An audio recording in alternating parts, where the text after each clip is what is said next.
Hi, my name's Helen, and this is Running Rants with Helen, where I run and I rant about whatever I want.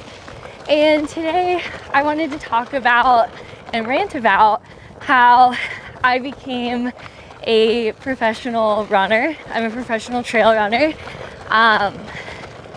So I've been running most of my life. I'm 28 now, and I started running when I was, 13.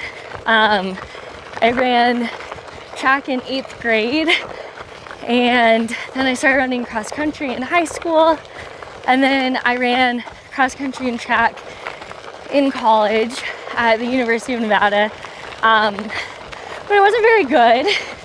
I definitely was not winning races. I definitely never went to nationals. I don't think I ever made it to regionals, and I actually ended up quitting running in college a year early, and so I didn't run for the team my senior year, but I was working at a running store, and a lot of my friends there ran on trails, and so I decided I wanted to run a 50K, and so I ran my first 50K in 2018, and then moved to Truckee, and I ran that 50K in August, and I ended up quitting running for about 2 years, and then when I was living in Truckee, I found my sense of community through yoga, and so then COVID happened and all the yoga studios closed, so I had to figure out something else to do. And so I started running again, and I asked my same coach Rick if he would help me, and I had no plans to ever race again. It was just for fun, and there weren't even any races that year, so I feel like that was good for me.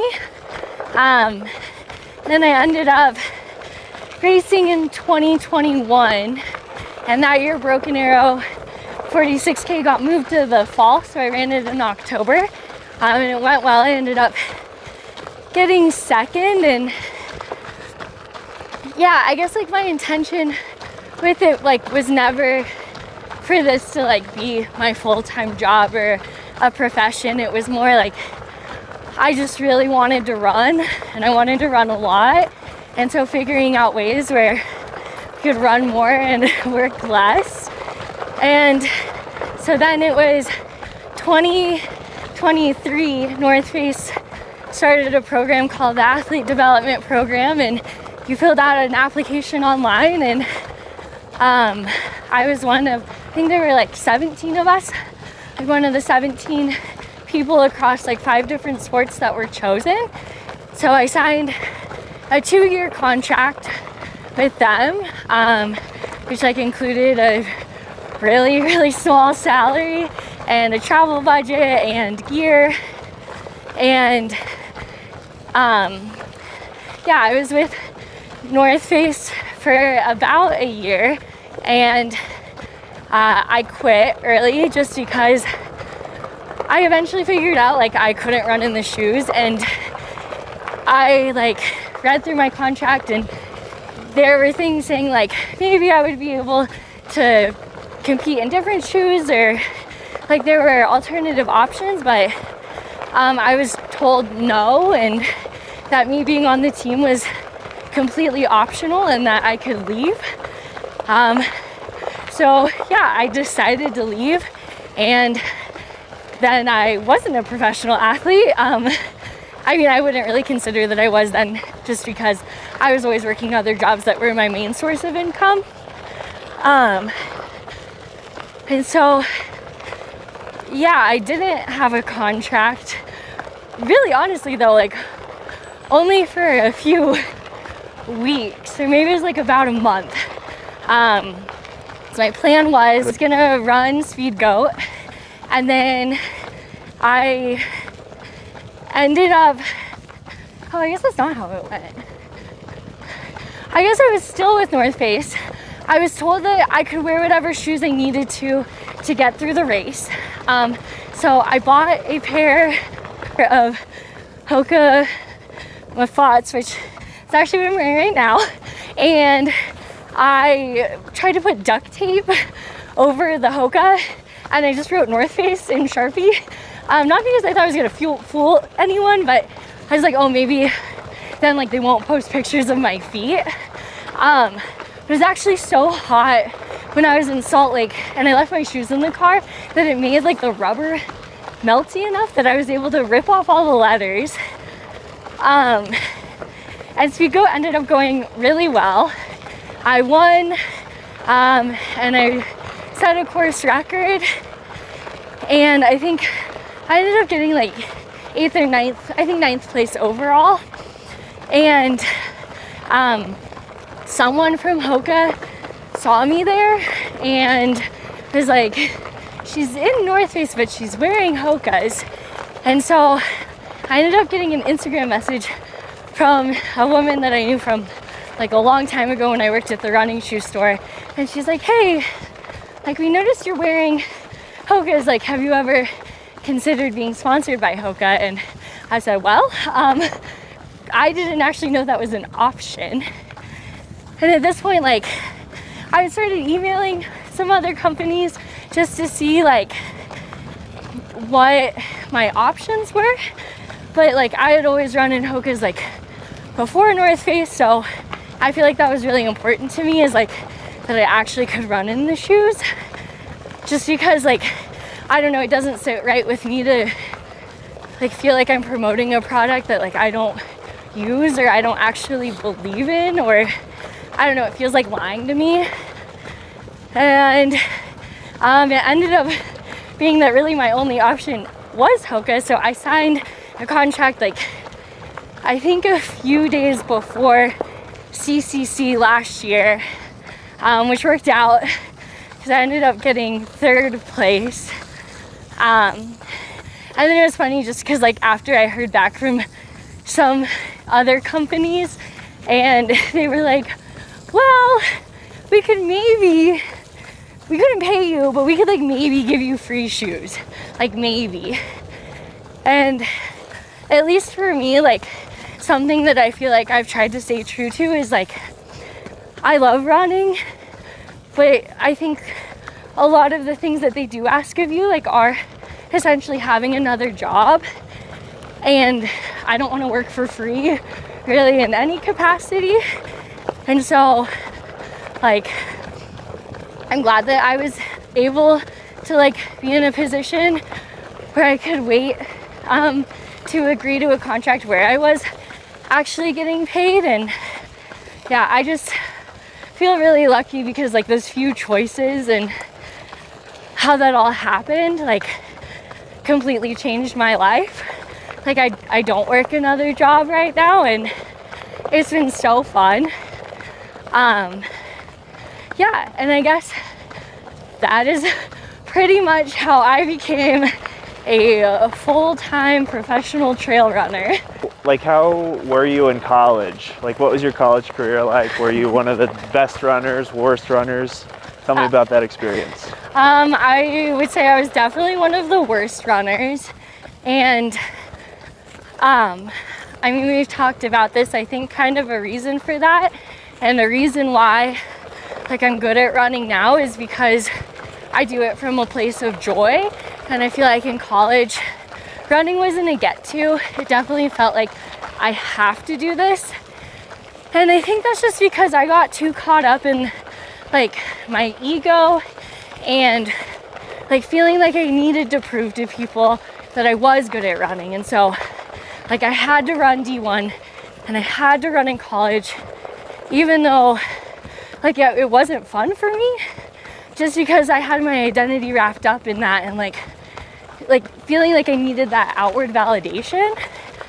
And so I think not running for 2 years like helped me figure out who I am without running. And I really like that version of me, but I also really like the version of me that does run. And yeah, I think like it makes me really happy now. And I feel like we hear this all the time, and it's a little like overplayed, but like doing it for the right versus wrong reasons. And I think that like kind of was my situation. And so I don't know, I think also like the college environment at that school, like for running just like wasn't good for me. I was hurt all the time, which maybe was a function of me not being happy. Like we ran all our easy days way too fast, and yeah, I lived in Reno, and there's like so many great trails there, and we ran in the same 2 to 3 places like for 3 years, and like the coach and I didn't really get along, and I did not run very fast in college. I think I could probably beat all of my college times now. And what do you think that's a function of? Like, and like, what makes you think, as sort of a talented D1 runner, but definitely not the best on the team, like, there were a lot of people on that team who were better than you in college, but all of them pretty much. Yeah, but they're not professional runners now. Like, what do you think? What do you think that's a function of? I think a lot of us did get burnt out. Like, if you look at the whole team, like, I mean, MK Sullivan, she was on my team and she runs professionally, and there's maybe like 2 or 3 other girls that like still run it all. And I think that's just unfortunately kind of just how college running is. Like, I can't speak for every school, but it doesn't really seem like our longevity is factored into that. It's like run as fast as you possibly can, like within these 4 years at all costs, and then you're done. But I think that's like the beautiful thing about running is if you do it right, you can have it for as long as you want. If there's someone who's performing well and like wants to maybe do what you do, like, do you have any advice for how to reach out or what races to pick or anything like that? Yeah, I think my advice is be patient. Like, I remember at one point, like, I think it was after I got second at Broken Arrow, I was like, well, I beat all these other people who have sponsors, so like maybe I should have a sponsor. But I don't think I really realized like how it works, and actually like a lot of people aren't making a living at this. And I reached out to some companies and was like not given the time of day at all. And so for better or for worse, I feel like in trail running, like, we're not often like given the sponsorships on potential. Like, you have to prove yourself without the resources, and then a company invests in you. Instead of, whereas in like cycling or some other sports, I feel like companies see potential and then they invest in you, and then it either works or it doesn't. So I guess like when choosing races, like whatever you're enjoying doing, because if you're doing things just because you feel like you should from other people, like, it's probably not gonna go that well anyways. And yeah, so it just depends what you're looking for, because like I said, I don't think it was ever my intention like to have this be my job. It just kind of happened, because I think it's really hard when you have goals like that you have no control over. Like, you don't have control whether or not like a company notices you or like sees value in you. And so I think just maybe keeping your goals more focused on things that you can control. And I don't know, I just think, I mean, it seems silly like coming from a place of like, now I have this, but like